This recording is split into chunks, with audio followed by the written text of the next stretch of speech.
28শে September Sheikh হাসিনার জন্মদিন গেলেও কেউ উদযাপন করেনি এই দিনটিকে। তবে আজ এক মডেল, নাম তার মিষ্টি সুবাস, সে আজ টিএসসিতে রাজু ভাস্কর্যের নিচে এসেছিলেন জন্মদিনে কেক কাটার জন্য এবং শেখ হাসিনার নামে বিভিন্ন স্লোগান তিনি দেন। কিছুক্ষণের মধ্যেই কিছু উৎসুক জনতা তার উপর কেক ছুড়ে দেয়, কেক হাতে নিয়ে পালিয়ে যান। আমি এখন কেক কাটতে চাচ্ছি, কারণ এটা আমার প্রিয় নেত্রীর জন্মদিনের কেক। আমি এখানেই কাটবো, এটাই আমার চাওয়া।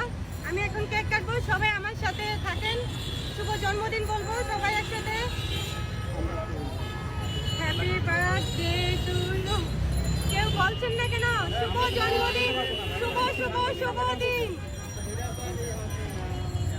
শুভ শুভ শুভ দিন, আমার প্রিয় নেত্রী শেখ হাসিনার জন্মদিন। আমি এখানে কেক কাটতে আসছি।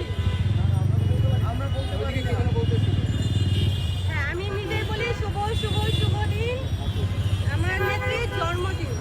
আমি এই যে কেক কেটে ফেললাম, আমি খাবো। আমি একটু আতঙ্কিত আছি, একটু নার্ভাস ফিল করছি।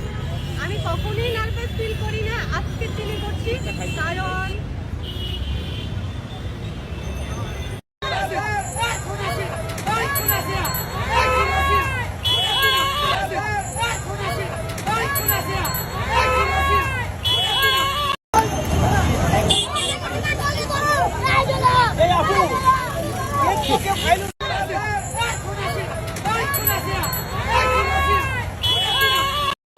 আমার সাথে যে বেয়াদবি করছি সেটা কিন্তু ভালো হবে না।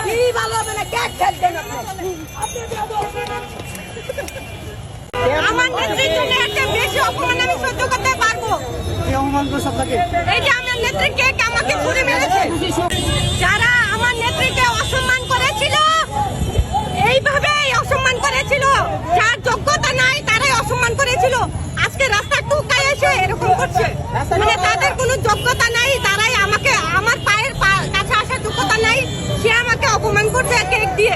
আমার নেত্রীর ধারে কাছে যাওয়ার যার যোগ্যতা ছিল না, তারা আমার নেত্রীর সাথে অপমান করেছে, তারা অসম্মান করেছে।